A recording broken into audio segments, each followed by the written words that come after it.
საღამომშვიდობისა. გურის ახალგაზრდული რესურს ცენტრი 2014 წლის თებერვლიდან ახორციელებს პროექტს სახელწოდებით ჩემი თემი ირჩევს ქალს, რომლის ფინანსური მხარდაჭერა საქართველოში შვეიცარიის საელჩოს მიკროგრანტების პროგრამამ უზრუნველყო. პროექტის მიზანი კი ქალთა სამოქალაქო აქტიურობის მაქსიმალური გაზრდა არის გურიის რეგიონში.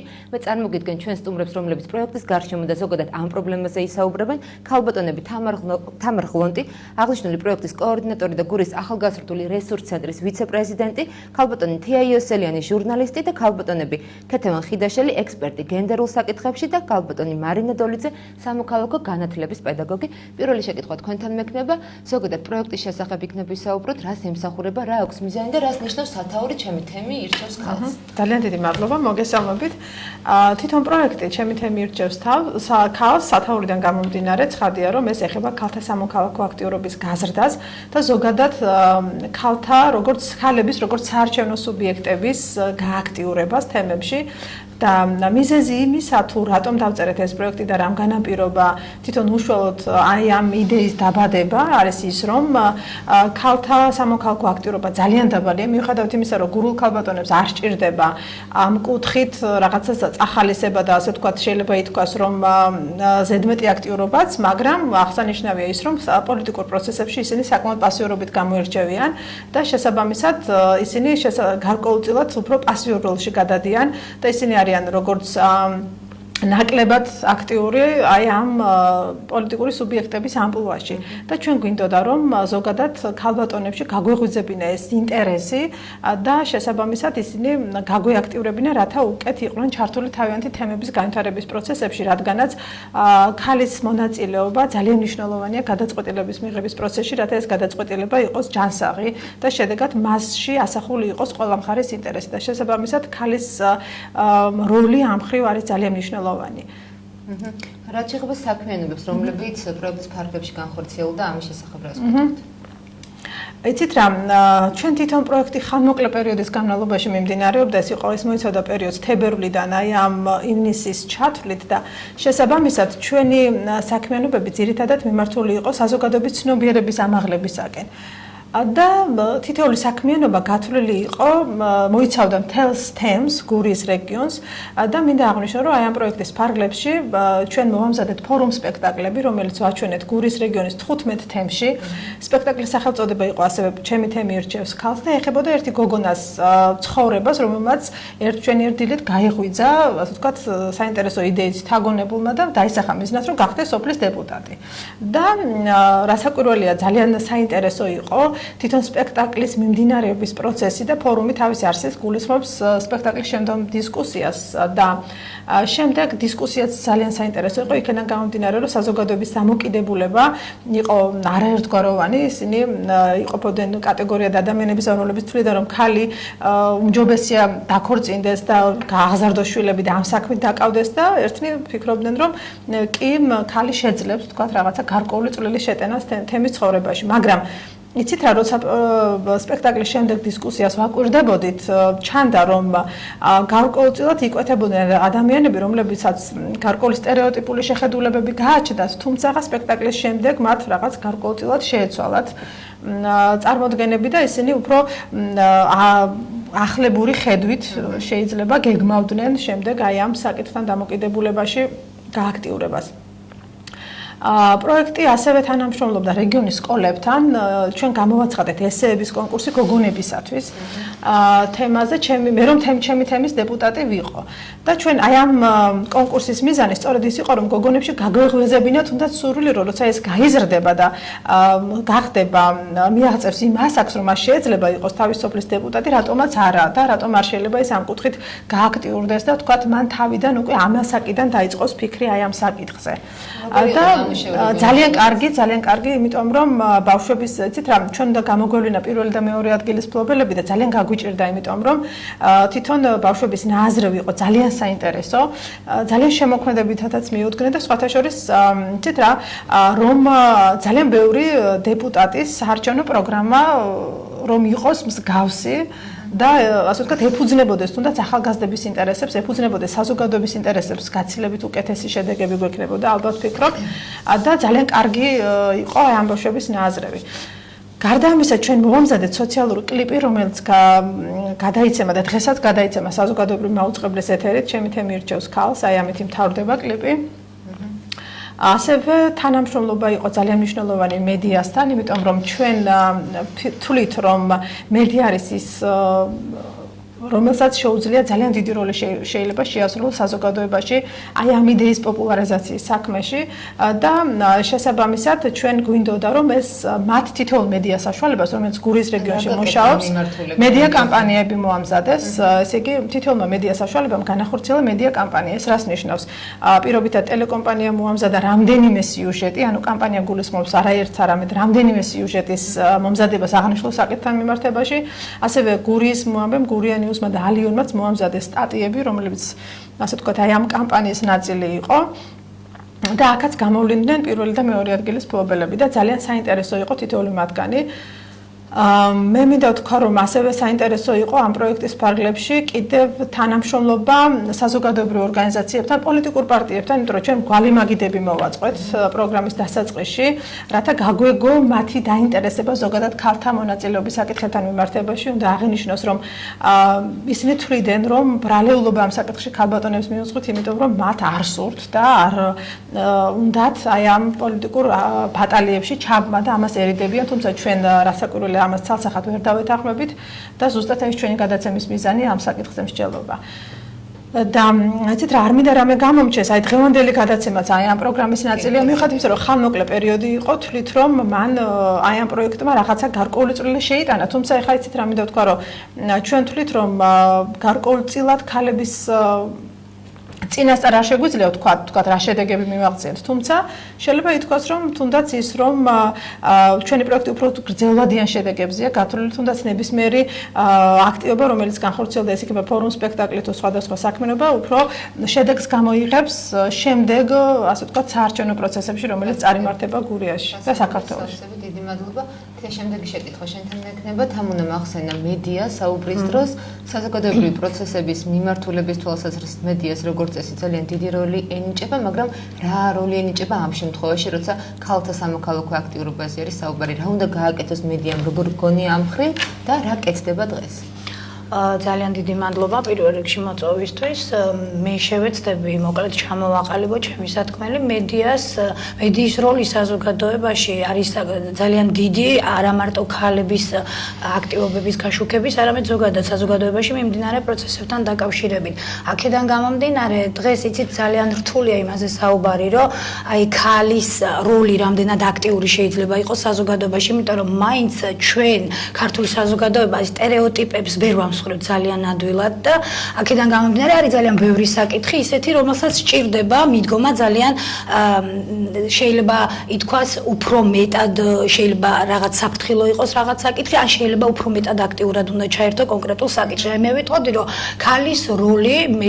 ქალის როლი საზოგადოებაში ზოგადად რა შეუძლია ამ კუთხით გააკეთოს მედიამ. ძალიან კარგ საკითხებზე ისაუბრა, აი თან უნამ და ძალიან კარგი არის, როდესაც არასამთავრობო ორგანიზაციები მაქსიმალურად ჩართულები არიან და მათ შეუძლიათ საგანმანათლებლო კუთხით შეიტანონ ძალიან დიდი წვლილი თუნდაც ქალის როლის წამოწევაში საზოგადოებაში. რაც შეეხება მედიას ამ კუთხით, მას აქვს მხოლოდ ერთი ფუნქცია, საინფორმაციო, ანუ მედია აშუქებს. რაც შეეხება საგანმანათლებლო ფუნქციას, ორივე ფუნქცია აქვს მედიას ამ შემთხვევაში, რა თქმა უნდა, მაგრამ კარგი არის, როდესაც შუქდება ყველა ის აქტივობა, რაც აქვს არასამთავრობო ორგანიზაციებს მიმართული ქალის როლის წამოწევაზე საზოგადოებაში.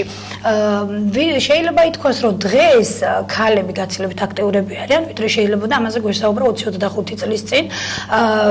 ვიტყვი იმასაც, რომ დღეს პოლიტიკაში ძალიან აქტიურად არიან ჩართულები და შეიძლება ითქვას, რომ 30%-იანი მატება მაინც არის ქალის რაოდენობის, აი დეპუტატობის კანდიდატები, მაგალითად თუ გადავხედავთ სხვადასხვა პარტიებს, ძალიან ბევრი ქალი გააქტიურდა. და პირველ რიგში ალბათ განაპირობა იმანაც, რომ კანონმა მოახდინა მიწახალისება პარტიები, რომლებიც დაასახელებდნენ ქალებს და ეს უნდა შეადგენდეს თვალსწრაფი 50%-ს მათ პარტიაში, ეს იყო რაღაც ფინანსებთან წამახალისებელი ერთგვარი აქცია იყო ამ შემთხვევაში, თუ არ ვიცი აქციას ამას როგორ ვუწოდეთ და ეს ძალიან კარგად გამოიყენა ბევრმა პარტიამ და აქედან გამომდინარე ქალთა რაოდენობა მაქსიმალურად გაიზარდა. და ეს ალბათ ძალიან კარგი არის.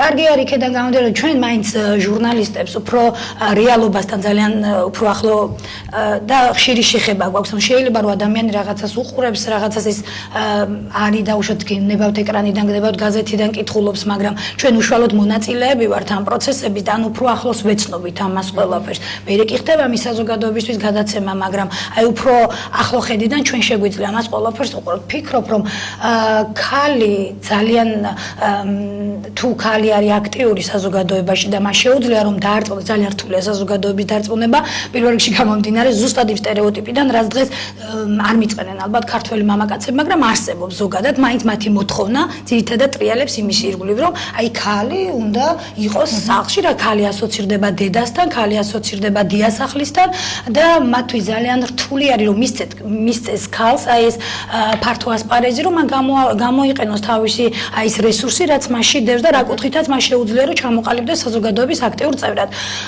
და მაგრამ აი მაინც ფიქრობ რომ ქალებმა იბრძოლეს და მიაღწიეს იმას რომ საზოგადოებაში ტრადიციულად აღქმული იმიჯთან ერთად შექმნეს თავის თანამედროვე სახე ქალის და ეს არის ძალიან დიდი მონაპოვარი მე ვფიქრობ, იმიტომ რომ ქალი პოლიტიკოსიც მე მაინც მიმაჩნია რომ განსაკუთრებულად კარგი პოლიტიკოსი ქალი შეიძლება უფრო მეტი კარგი საქმის გამკეთებელი იყოს, ვიდრე კარგი პოლიტიკოსი კაცი. მე აქ სუბიექტური არ ვიქნები ამ შეფასებაში და არ ამოვალ მხოლოდ ამიტომ რომ ქალების უპირატესობას მხოლოდ იმიტომ არ გავუსვავ ხაზს რომ მე თვითონ წარმოვადგენ სქესს, მაგრამ ქალს ძალიან ხშირ შემთხვევაში შეუძლია რომ თავის პოლიტიკური შეხედულებები რაღაც ნაწილში გვერდზე გადადოს და მისთვის მთავარი მიზანი მაინც არის ის რომ დადებითად გადაწყდეს აი ის საქმე, რასაც შეიძლება რომ შეეჭიდოს ქალი ამ შემთხვევაში.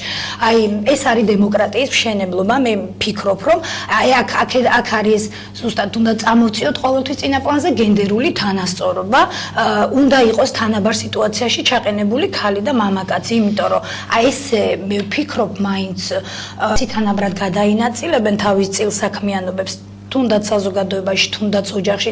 ყველაზე რთული მაინც ის არის ქართულ ოჯახებში, რომ რატოღაც მამაკაცებს გქონიათ, რომ აი ქალი არის ძირითადი ბირთვი მართველი ოჯახის, ქალი უნდა წყვეტდეს საოჯახო საქმეებს. და ბოლოს შეკითხეთ ისევ მედიას დაუბრუნდებით, დღევანდელ დღეზე იქნებ ვისაუბროთ მცირედად მაინც, ანუ დღეს რამდენად შუქდება. თუნდაც ჩვენს მაგალითზე, ჩვენი რეგიონის მაგალითზე, ზოგადად ქალთა პრობლემები, აქტიური ქალები და ასე შემდეგ.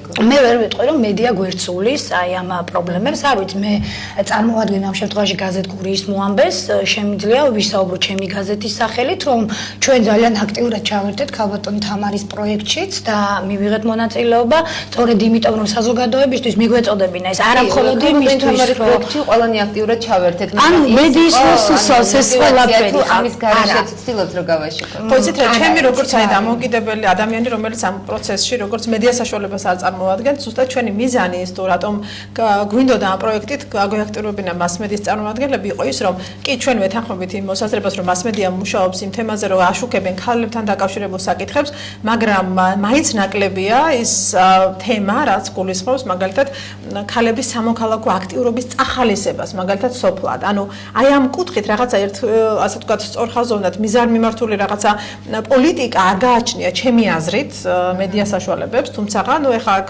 საუბარი იმაზე, რომ ვთქვათ მედია აშუქებს არჩევნებისა და ქალების არჩევნებში მონაწილეობის საკითხებს, ნუ არჩევნებში ზოგადად ვთქვათ ამა თუ იმ კონკრეტულ სიტუაციაში ქალთა აქტიურობის საკითხებს, ამას მე ვეთანხმები, მაგრამ არ გააჩნია ჩემი აზრით არც ერთ მედია საშუალებას ისეთი პოლიტიკა, რომელიც ითვალისწინებს ზოგადად აი ამ საკითხის პროპაგანდას მეტადრე სოფლებში, იმიტომ რომ ძირითადად ეს არის ჩვენი ასე ვთქვათ საზოგადოების დასაყრდენი ძალა და ამაზეა დაფუძნებული საკრებულო, რომელიც ვთქვათ გულისხმობს ამა თუ იმ გადაწყვეტილებების მიღებას და გამოტანას. შემდეგი შეკითხვა მექნება თქვენთან, ქალბატონ ქეთევან, ვსაუბრობთ აქტიურ ქალებზე, ვსაუბრობთ დღევანდელ დღეზე ძირითადად, მაგრამ საინტერესოა რამდენად აქვს ისტორია ზოგადად ქალის აქტიურობას, თუნდაც ჩვენი სოფლების მაგალითზე რო ვთქვათ. კარგით, მე ცოტა შორიდან დავიწყებ რა ანუ ის სტერეოტიპი რომ მამაკაცი ჯობია უფრო პოლიტიკოსაც ან უფრო მამაკაცები რატო არიან წარმოჩენილი ამასაც თავისი ისტორია აქვს ჯერ კიდევ 2 საუკუნის წინ მიეცა ქალს განათლების უფლება და თუ რატომ არ ჩანდნენ ქალები იგივე სხვადასხვა სფეროში იქნება მეცნიერება, ხელოვნება თუ სხვა დანარჩენი სფეროები ეს ზუსტად ამის ახსნა იქ უნდა ვეძებოთ ანუ ქალს არ ეძლეოდა ელემენტარული განათლების მიღების საშუალება. ეხლა დავუბრუნდეთ ცოტა გადმოვინაცვლოთ თანამედროვეობაში. მინდა გითხრათ რომ შედეგს ყოველთვის გვიან ვიღებთ ხოლმე როცა ვიწყებთ რაღაცაზე მუშაობას. ასე ვთქვათ, მეც აი ამ საქმეში როგორც ექსპერტი უკვე დაახლოებით 5-6 წელია რაც ამ საკითხზე ვმუშაობ და ყოველთვის მქონდა ესეთი დამოკიდებულება რომ აი ვერ ვხედავდი რაღაც ძვრებს, მაგრამ უკვე წელს შემიძლია ვთქვა რომ უქმად არ მიმუშავია, იმიტომ რომ მარტო ჩემს სოფელში არის 4 კანდიდატი ქალი. ანუ მე ვთვლი ამაში ჩემს ხვაწლსაც, ჩვენი ორგანიზაციის მუშაობის ხვაწლს, ეს რა თქმა უნდა უცებ არ ხდება, ანუ როცა ქალს ეძახი ის ასე ვთქვათ განვითარებაზე ზრუნა მას უნარჩვევს ძენ ეს ყოველთვის შედეგიანია. ეხლა მინდა გითხრათ რომ დღევანდელი სურათი კი წელს გაცილებით მეტი კანდიდატებია, მაგრამ უნდა ვიმუშაოთ ხარისხზე, აქ ჩვენ მარტო ქალ კანდიდატებს უმრავლესობაზე გვექნება ძალიან დიდი გათვლები, იმიტომ რომ აი ძალიან მნიშვნელოვანია როგორც ქალისთვის, ასევე კაცისთვის იყოს კომპეტენტური, ხო? აი ამ მდგომარეობით ცოტა დღეს გვაქვს კარგი სურათი, იმიტომ რომ იგივე დეპუტატების კანდიდატებმა ასე ვთქვათ, ვერ ერკვევიან ელემენტარულ თვითმმართველობის არჩევნების კანონმდებლობაში. ანუ მათ კომპეტენციებში, მათ ფუნქციებში კი ეს ძალიან სამწუხარო ფაქტია, როცა დეპუტატი იყრის კენჭს და არ იცის ელემენტარული საარჩევნო კოდექსი, ანუ რა ევალება, რა ეკრძალება. ამას როცა უკვე გაეტანა რეგისტრაციაში მე ეკითხულობს, ესეც კომპეტენციის ასე ვთქვათ პრობლემა. გასაგები, მაგრამ აქვე დავძენ რომ ეს არ არის მხოლოდ ქალბატონების პრობლემა, არის ძალიან ბევრი მამაკაცი დეპუტატების კანდიდატი, რომელსაც აქვს იგივე ხაროესები და იგივე პრობლემა. მაგას ვიტყვი, რომ ქალი ზუსტად მაგიტომაც არ შედიოდა აქამდე პოლიტიკაში, რომ მას ზუსტად აი ამის ეშინოდა, რომ კომპეტენცია არ ჰქონდა და ამის დეფიციტი ჰქონდა. მაგრამ აი ამ კანონმდებლობამ 30%-იანი კანონმდებლობამ წაახალისა ეს ქალები, მაგრამ მე ვთვლი, ესეც კარგი ნაბიჯია და ძალიან კარგია, თუმცა უნდა იყოთ უფრო მეტად მომთხოვნები და ამაში ალბათ ჩვენს არასამთავრობო სექტორსაც ძალიან დიდი როლს ვხედავთ, რომ ამათ განვითარებისთვის, ამათ კომპეტენციის ამაღლებისთვის უნდა ვიმუშაოთ ალბათ. და როდის დაიწყო ეს მუშაობა, როდის დაიწყო ზოგადად ეს პროცესი, ანუ თქვენს კონკრეტულად თქვენ საქმიანობას არ გულისხმობ ამ შემთხვევაში, ანუ ქალები ეხლა ხდებიან თანდათან აქტიურები თუ ოზურგეთში გქონდა ესეთი მაგალითები, კონკრეტულ მაგალითს არ გეკითხებით კონკრეტული ქალის, ზოგადად აი იცით რა არის, აქ მაინც მინდა ვთქვა, რომ ძირითადად ხელი შემშლელი ფაქტორი, უფრო შედარებით დასრული ქალბატონების მხრიდან ის იყო აღზრდის პრობლემა და ზუსტად იქ საოჯახო ასეთი ოჯახში როლების განაწილების ძალიან დიდი პრობლემა, ესე ვთქვათ, თუნდაც ჩემი ასაკის ქალბატონებისთვის უკვე განსაზღვრული როლებია ოჯახში და ძალიან ცოტას თუ აქვს ამის სურვილი, რომ გახდეს უფრო აქტიური საზოგადოებაში.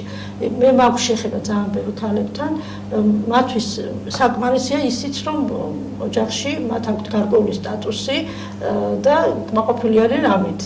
ანუ შედარებით ახალგაზრდა თაობაში უფრო მეტი ამბიციებია, უფრო ძალიან მიხარია რომ ის ასია და ალბათ ეს ზუსტად ეს ასე ვთქვათ ცივილიზაციის მონაპოვარიც არის, რომ ქალი ნელ-ნელა ასე ვთქვათ თმობს იმ პოზიციებს, რაც ქონდა მხოლოდ ოჯახის. და აქვე მინდა გითხრათ, ამ პასიურობის მიზეზებს ერთ-ერთი დაასახელეთ, ანუ აღზრდა და ეს სტერეოტიპი.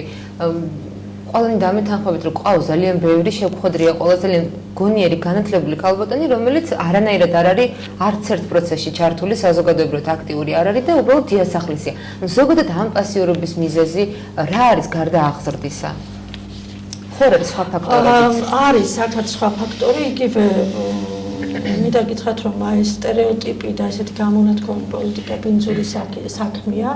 აი ამის სტერეოტიპის ჩამოყალიბებაში ძალიან დიდი წვლილი მიუძღვის ჩვენს პოლიტიკოსებს.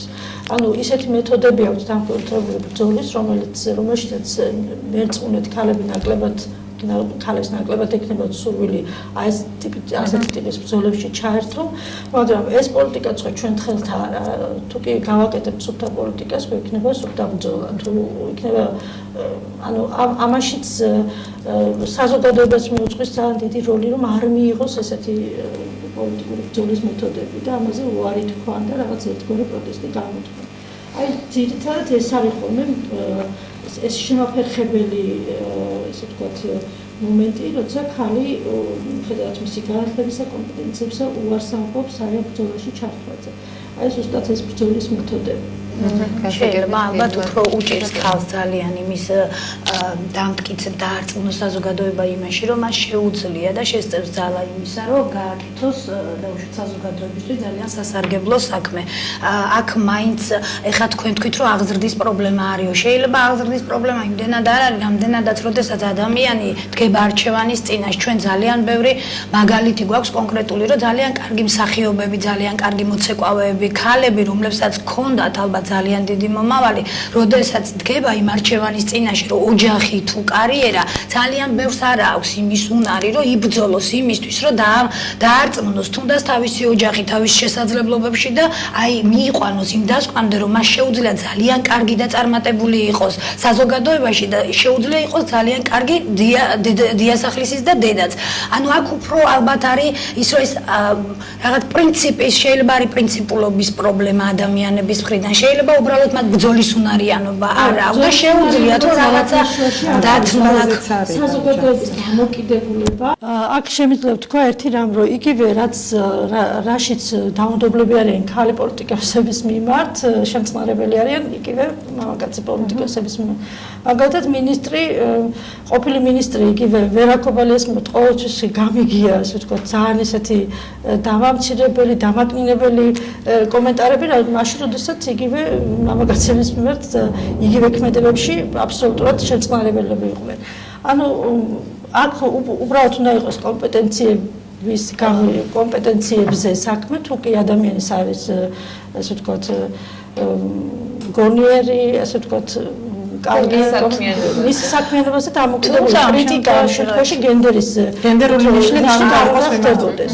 არც მგონია რომ რა ვიცი ხა მე მგონი ეს რაღაცა ქალის როლის დაკნინება ეს არ არის უბრალოდ მიმართული არ შეიძლება ყოფილიყო ის მაგალითი რასაც თქვენ ამბობთ ქალის როლის დაკნინებაზე თუნდაც როგორც მინისტრი ქალი მე მახსოვს რომ ეს ადამიანის შინაგანი კულტურის გამოვლინებაა თორე ხა ეს ჩვენ თუ რეალურად შევხედავთ და თვალს გაუსწორებთ საზოგადოება ნაკლებად შემწყნარებელი არიან ქალი პოლიტიკოსების მიმართ. ძალიან ხშირად გამიგია, როცა ამბობენ, რომ მეტი საქმე არ აქვს, ეხლა სახში არ აქვს საქმე რომ არ გამო. ანუ ეს არის. ალბათ მარინასთან მექნება შემდეგი შეკითხვა. თქვენ ბრძანდებით სამოქალაქო განათლების პედაგოგი, ქალბატონი ქეთევანი ახლა საუბრობდა აღზრდაზე. უკვე სამოქალაქო განათლების პრობლემა გვაქვს ძირითადად და სწორედ იმიტომ საუბრობთ ამ პრობლემაზე დღეს.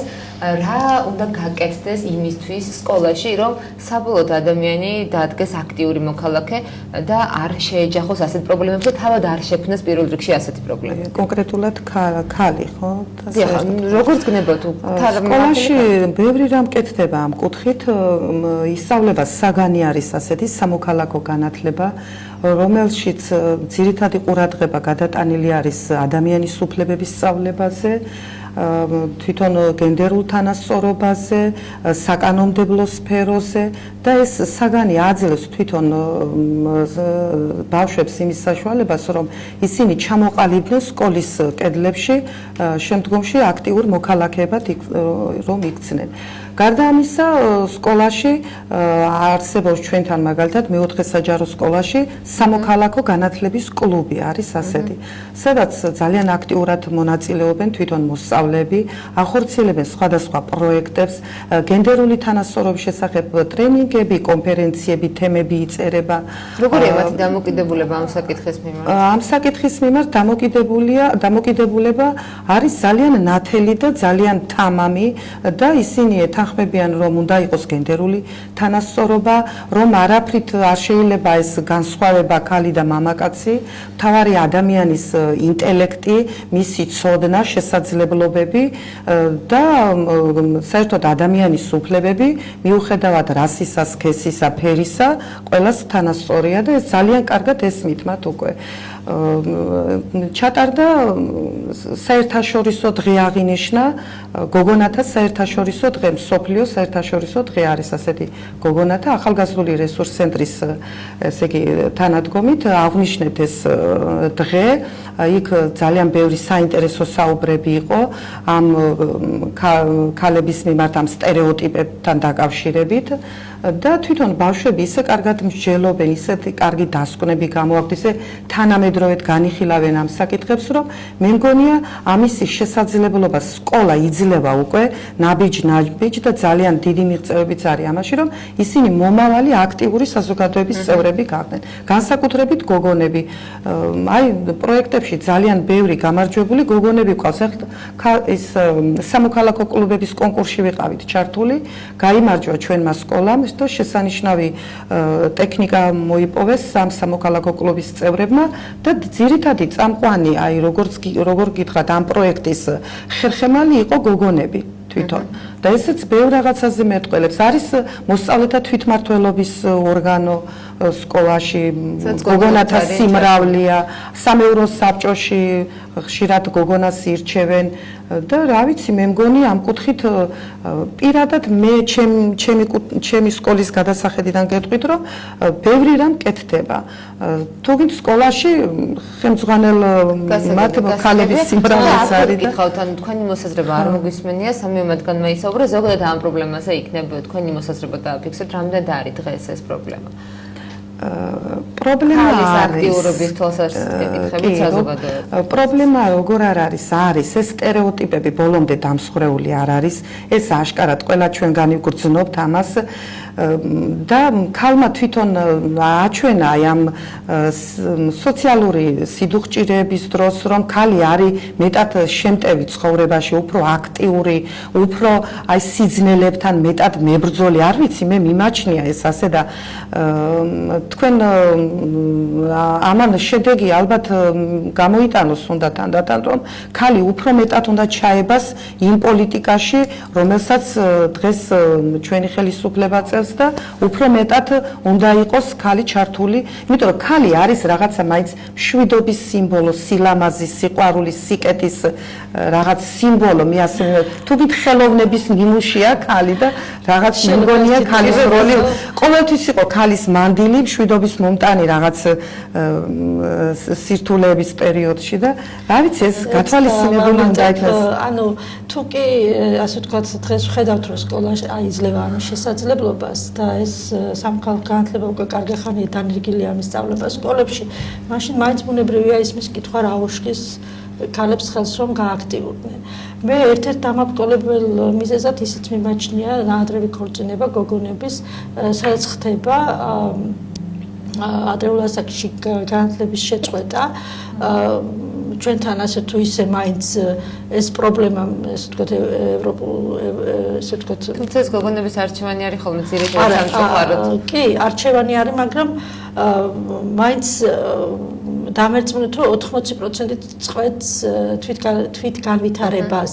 ან თუ კი აგრძელებენ, ასე ვთქვათ, განვითარებას, იქ მაინც ხდება შემაფერხებელი შვილის გაჩენის პერიოდი, ის აბსოლუტურად წყვეტავს კარიერულ წინსვლას, რომელიც შემდეგ უკვე რაღაცა პერიოდის მერე 2 წლის შემდეგ ის უკვე ფაქტობრივად ჩამორჩენილია იმ, ასე ვთქვათ, იმ ჯაჭვში ვეღარ ჯდება და ამოვარდება ხოლმე, ასე ვთქვათ, საზოგადოება. რაღაცას გაისვა, ახლა ხაზი უსმენ ქალბატონები საუბრობენ ძირითადად დაბალი განათლების დონეზე, როცა გვაქვს ის პრობლემა, რომ ხალი ვერ ახერხებს იმას თავის არსებული პოტენციალი და ეს მეორე აღზრდის არა უფრო ალბათ უფლებების არცოდნა, როდესაც ადამიანებმა ზუსტად არ იციან, მათ რისი უფლება აქვთ, ეს ძალიან ბევრ კონფლიქტურ სიტუაციას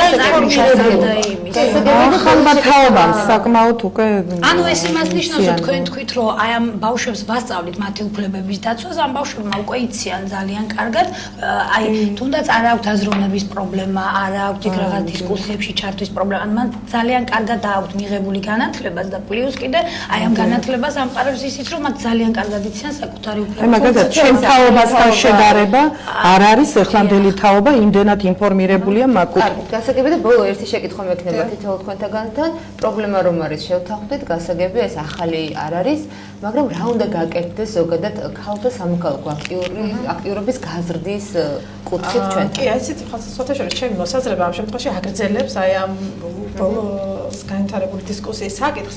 ანუ იცით რა, ყველაფერს როცა სიღრმისეული ანალიზი რო გავაკეთოთ, ყველაფერს მივყავართ ცნობიერებამდე და განათლებამდე. იცით რა, არაფერი არ ხდება უცებ, შედეგი მალე არ მიიღწევა, იმიტომ რომ ამას ძალიან ბევრი დრო სჭირდება და მე ვფიქრობ, რომ განათლება და ზოგადად საგანმანათლებლო კუთხით პროცესებში აი ამ საკითხის ასე ვთქვათ ინტეგრირება აი სამოქალაქო განათლების კუთხით ზოგადად ახალგაზრდების სამოქალაქო აქტიურობის შეწყობა სოფლად და ზოგადად ყველგან არის ამისი ასე ვთქვათ ხერხემალი, ანუ სანამ სახელმწიფოს პრიორიტეტი და ზოგადად ძირითადი ფოკუსი არ იქნება განათლება და ზოგადად ამ სისტემის დახვეწა და ზოგადად აი ამ კუთხით ყველა რესურსის მობილიზება, მე ვფიქრობ, რომ გრძელვადიან შედეგებზე და ზოგადად რაღაც პერიოდის შემდეგაც თუნდაც კარგ შედეგებზე საუბარი არის ზედმეტი. გასაგები, მაგრამ ეს ახალ თაობას რაც შეეხება, აი რასაც ისაუბრა ქალბატონი მარინე, მაგრამ რა ვიყოთ იმ ქალბატონებს, რომლებიც საშუალო ასაკის არიან, რომელთაც აქვთ საკმაოდ დიდი პოტენციალი, რესურსი, შინაგანი, რომ იყვნენ სასარგებლოები საზოგადოებისთვის. შეიძლება იყოს, რომ სჭირდებათ რაღაცა პირველ რიგში შინაგანი გარდატეხა უნდა მოხდეს ამ ქალბატონებში და რაღაც თვითშეგნება უნდა ამაღლდეს და ასე ვთქვათ, თავდაჯერებულობა უნდა შეემატოთ იმისათვის, რომ ისინი არიან თუ წარმატებით ართმევენ საქმეს თავს ოჯახში, თუ უძღვებიან ოჯახს, თუ ასე ვთქვათ, უმკლავდებიან არაერთ კონფლიქტურ სიტუაციას, ისინი რატომ არ შეიძლება იყვნენ, ვთქვათ, ლიდერები თავიანთ თემებში და ამას ძალიან კარგად გაართმევენ თავს, იმიტომ რომ ადამიანი სადაც თუ ოჯახს ის კარგად მართავს, ხო, ის კარგად მართავს და კარგად, ასე ვთქვათ, გამოდგება საზოგადოებრივ ცხოვრებაშიც. თავარი აი ამ ცნობიერებით, ასე ვთქვათ, გაღვიძება ერთშენიერ დილას. თორემ განხორციელება მე ვფიქრობ ძნელი არ იქნება. მე მაინც ვფიქრობ, რომ აიცით ყველაზე დიდი პრობლემა ჩემთვის არის ის, როდესაც ქალი, რომელ ქალზე თქვენ საუბრობთ ახლა დაახლოებით 8 ასაკის ქალი, რომელიც შეიძლება იყოს ძალიან სასარგებლო საქმეების მომტანი საზოგადოებისთვის, მაგრამ ამას კლავს ყველაფერს თავის თავში. აქ არის ალბათ ერთი ძირითადი პრობლემა. მაინც ცნობიერების პრობლემა არის, თამარს აბსოლუტურად დავეთანხმები, იმიტომ რომ ასეთი ადამიანები ყოველთვის ფიქრობენ იმაზე, რა სიტყვის საზოგადოება მისი გააქტიურების შემთხვევაში. ანუ მისგან არ ელოდება საზოგადოება, მას საზოგადოება მას უყურებს ყოველთვის სულ სხვა როლში და აქედან ანუ გავაკეთოთ უნდა ის, რომ ადამიანი, იცით რა არის, როდესაც საზოგადოებრივი ცნობიერება ვერ არის იმ სიმაღლეზე, რომ მან ქალის აქტიურობა ანუ დააღიქვას ცუდ ტონად, თუ ამ შემთხვევასთან გვაქვს საქმე, მაშინ იმ ადამიანმა აი ზუსტად უნდა შეუწყოს ხელი ამ სტერეოტიპის მსხრევას და იქ არ უნდა დარჩეს მთელი ცხოვრება დამოკიდებული იმაზე, რას იტყვის საზოგადოების გარკვეული ნაწილი, რომლისთვისაც დღემდე ეს სტერეოტიპის მსხრევა შეიძლება რაღაც ტრაგიკულიც კი იყოს, რომ ქალმა აი ამ ყველაფერს გადააბიჯოს, გადალახოს. ანუ ეს ნიშნავს საზოგადოების განვითარებას უნდა შეუწყოთ ჩვენ ხელი და არ უნდა მოვექცეთ აი საზოგადოების იმ ვიწრო წრეში, რომელსაც ურჩევნია, რომ მიჩვეული იყოს, ან უბრალოდ ძალიან მშვიდად უყურებდეს იმას, როგორ კლავს ადამიანი პოტენციალს და შესაძლებლობას თავის თავში, ვიდრე იმ ადამიანმა იბრძოლოს იმისთვის, რომ დაარწმუნოს საზოგადოება, რომ მას ძალიან ბევრი კარგი სასიკეთო საქმის გაკეთება შეუძლია. დიდი მადლობა და იგივე კითხვა მექნება თქვენთან გამოსავალზე იქნებ ვისაუბროთ. გამოსავალზე თვითონ ჩვენ ქალებმა უნდა ვიბრძოლოთ ამისთვის, ჩვენი უფლებებისათვის. აი თქვენ რო თქვით საშუალო თაობის ქალებიო, მათ არ იციან სათანადო დონეზე თავიანთი უფლებების შესახებ და ამიტომ საჭიროა შეიქმნას რაღაც გაერთიანებები ქალთა საზოგადოების შექმნათ თუ გინდ შიგ ქალაქში, რაღაც რეგიონის მასშტაბით მოხდეს შეკრებები, გაცნობები, ტრენინგები, აზრთა გაზიარება, ხო და ეს უფრო გააუმჯობესებს სიტუაციას, მე ვფიქრობ. კი ბატონო, მადლობთ. მე ამ ცოტა სხვა შეხედულება მაქვს. აქ არის გამოსავალი, შეიძლება ვიპოვოთ მხოლოდ ორი გზით.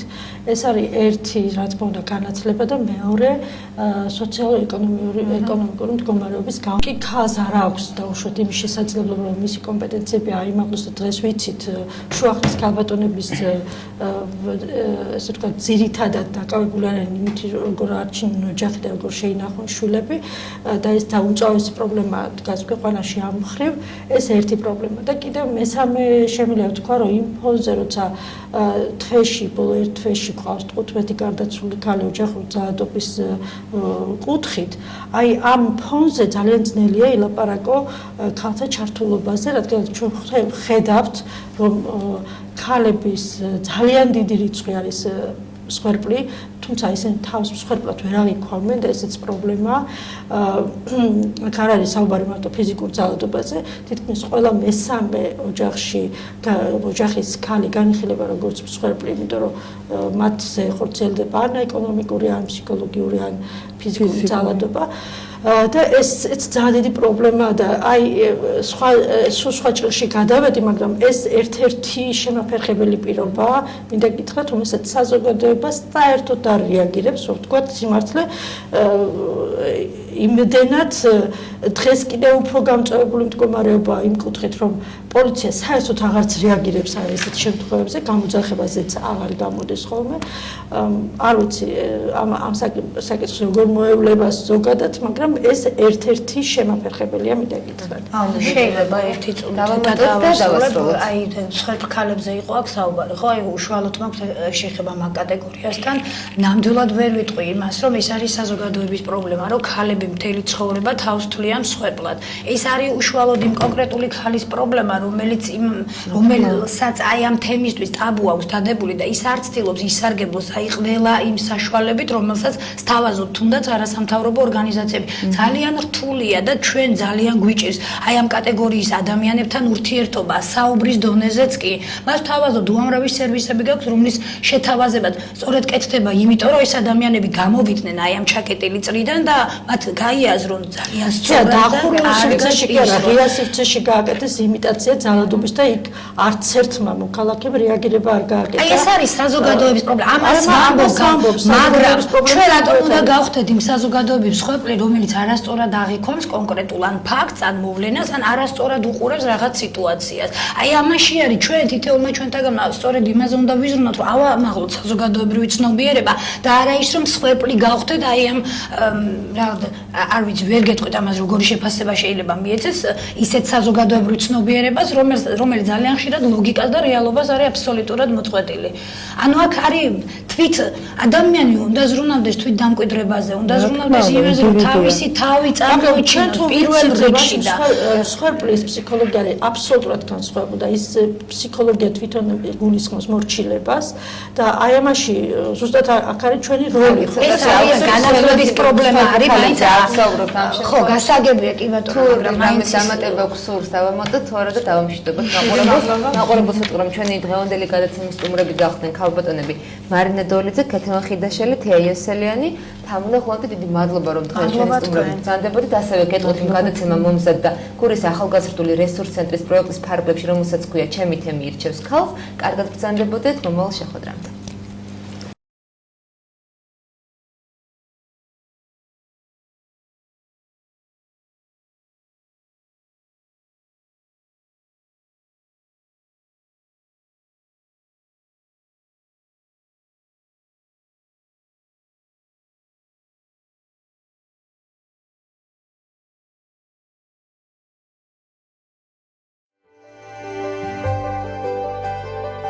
ის უბლის, ის ზრუნავს, ის სწორად ანაწილებს დროსა და ფულს, ის ასწრებს, ის უძღვება ოჯახს, ესე იგი გაუძღვება თემს, ჩვენი თემი ირჩევს ქალს.